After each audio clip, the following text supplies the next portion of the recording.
Come back. आज हम पढ़ रहे हैं मॉडल टेस्ट पेपर 6, उसका बी पार्ट, और 19वां क्वेश्चन क्या कहता है। Cell constant. सेल कांस्टेंट क्या होता है? It is the ratio of distance between electrode to the area of the cross section of electrode denoted by G star, unit centimetre. Inverse formula रहेगा हमारा L by ए, या फिर हम इसको drive करेंगे जी इजुकल के kappa equal to G star into G. वहीं पे हमारा G star that is a cell constant हमारा आएगा के अपॉन में जी। उसके बाद में हमारा एक क्वेश्चन है कि एक रिएक्शन है जिसमें रेट हमारा एक ही कंसंट्रेशन के जो है स्क्वायर के डायरेक्टली प्रोपोर्शनल है, बी की पावर 1 के और सी की पावर 1 के। तो इसने पूछा हुआ ऑर्डर क्या है, तो ऑर्डर इसका हमारा 4 है।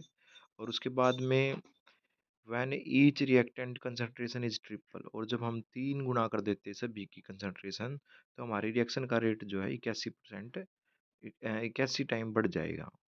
उसके बाद में हमारा निकल टेट्राक्लोराइड जो है वो टेट्राहेड्रल ज्योमेट्री है, और जो हमारा निकल साइनाइड है, टेट्रासाइनाइड है, वो हमारा स्क्वायर प्लेनर। ऐसा क्यों है?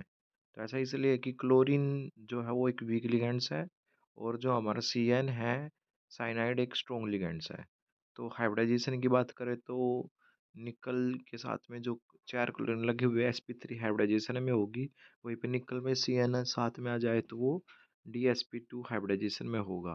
तो इस प्रकार से आप देख सकते हैं कैसे ऑर्बिटल की फिलिंग हुई है। तो ये हमारे जो ऑर्बिट हैं, इसमें आप देख सकते हो कि इसमें जो है हमने एस और पी ऑर्बिटल को यूज किया है। बाकी हमारा CN वाले में हमने डी ऑर्बिटल, क्योंकि इसने CN ने क्या कर दिया, एक स्ट्रॉन्ग लिगेंड्स होने से क्या हुआ, इलेक्ट्रॉन की पेयरिंग करा दी। उसके बाद में स्ट्रक्चर आईयूपैक नेम लिखने थे। टर्ड ब्यूटाइल ब्रोमाइड है तो इसका होगा 2 bromo 2 methyl propane. Allyl bromide है तो इसका होगा 3 ब्रोमो प्रोपेन प्रोप 1 इन। थाइलिन डाइक्लोराइड है तो CH2 एक आगे Cl और एक पीछे रहेगा, तो इसका नाम बनेगा 1,2 डाइक्लोरो इथेन। फिर हमारा एसिटल्डिहाइड है, हमने आइसोप्रोपाइल अल्कोहल में चेंज करना है। अब आइसोप्रोपाइल में चेंज करना है, इसका मतलब क्या है, हमने एक कार्बन ज़्यादा ऐड करना है। तो इसलिए हम क्या करेंगे, इसकी ग्रिगनाल्ड रिएजेंट से जो रिएक्शन कराएंगे, और ग्रिगनाल्ड जो रिएजेंट में हमारा जो CH3 है उसके ऊपर नेगेटिव चार्ज पार्शियल, तो वो अटैक करेगा CHO पे और वहाँ से हमारा अल्कोहल बनाएगा। इथाइल अल्कोहल को हमने एसिटिक एसिड में चेंज करना, तो सीधा हम इसमें डालेंगे MnO4 जो कि एक ऑक्सीडाइजिंग एजेंट है। अगला हमारा डीनेचुरेशन ऑफ प्रोटीन। आपको पता ही है change in nature of protein when we change the pH और temperature of a protein. Example है हमारा जैसे कडलिंग ऑफ मिल्क या coagulation of egg. Essential amino acid जो हमको चाहिए डाइट में, that are essential that are require in our diet are called essential amino acid, और जो हमको नहीं चाहिए उसको हम क्या कहेंगे, non essential amino acid. Example है हिस्टिडीन है, आइसोल्यूसिन है, लाइसिन है, वैलिन है, और नॉन एसेंशियल के हमारे जो हमको नहीं चाहिए डाइट में, मतलब हमारे शरीर में ही बन जाएंगे, ये एलालिन, एग्रीनिन, एस्पर्जिन, एस्पर्टिक एसिड। ये अगला हमारा मॉडल टेस्ट पेपर 5 का बी पार्ट है, इलेक्ट्रोलाइट क्या होता है। तो जैसा सभी को पता है कि इलेक्ट्रोलाइट एक सॉल्यूशन होता है एसिड बेस और साल्ट का, जो क्या करता है, कंडक्ट करता है इलेक्ट्रिसिटी को एक्वस स्टेट में। जैसे एग्जांपल हमारा NaCl, H2SO4, NaOH, ये सारे हैं। इसमें आयनिक कंडक्टेंस होती है क्योंकि इसमें आयन की फॉर्म में चेंज हो जाता है, वाइल नॉन इलेक्ट्रोलाइट सॉल्यूशन जो है वे कंडक्ट कर सकते हैं, वे सॉलिड फॉर्म में होंगे जैसे आयरन, सिल्वर, गोल्ड, इस प्रकार से, और उनकी इलेक्ट्रॉनिक कंडक्टेंस होगी क्योंकि उसमें इलेक्ट्रॉन प्रेजेंट होते हैं।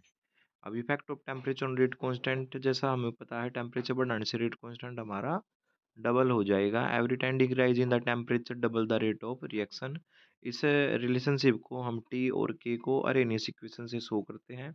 अरेनियस इक्वेशन हमारी K equal to A E A upon R T. तो हमारा ए प्री एक्सपोनेंशियल फैक्टर है, ये अपॉन मार्टी बोल्ट्जमैन फैक्टर है, ये एक्टिवेशन एनर्जी टी टेम्परेचर, या फिर अरेनियस इक्वेशन की दूसरी फॉर्म हमारी लोग K2 अपॉन में K1 ये upon 2.303 are 1/T1 minus 1/T2 bracket बंद। अच्छा जी, 21वां क्वेश्चन हमारा यहाँ पे कह रहा है कि limitation of valence bond theory. तो वैलेंस बॉन्ड थ्योरी उसकी क्या लिमिटेशन है, तो इसकी बहुत सारी लिमिटेशन है, इसलिए तो हमारी क्रिस्टल फील्ड स्प्लिटिंग थ्योरी आई थी। सबसे पहले तो ये हमारी क्वालिटेटिव एक्सप्लेनेशन करती है, दूसरी ये नहीं बताती कि कॉम्प्लेक्स कलर होगा या फिर उसकी मैग्नेटिक प्रॉपर्टी में भाई इसका पैरामैग्नेटिक होगा या डायमैग्नेटिक होगा। ये नहीं बताती कि भाई जो डी ऑर्बिटल हमारा वो स्प्लिट क्यों होता है। और ये एक्सप्लेन नहीं करती कि कॉम्प्लेक्स कुछ इनर फील्ड के होते हैं, कुछ आउटर के। कुछ आउटर फील्ड ऑर्बिटल और कुछ इनर फील्ड ऑर्बिटल हमारे कॉम्प्लेक्स बनते हैं लो स्पिन या हाई स्पिन के।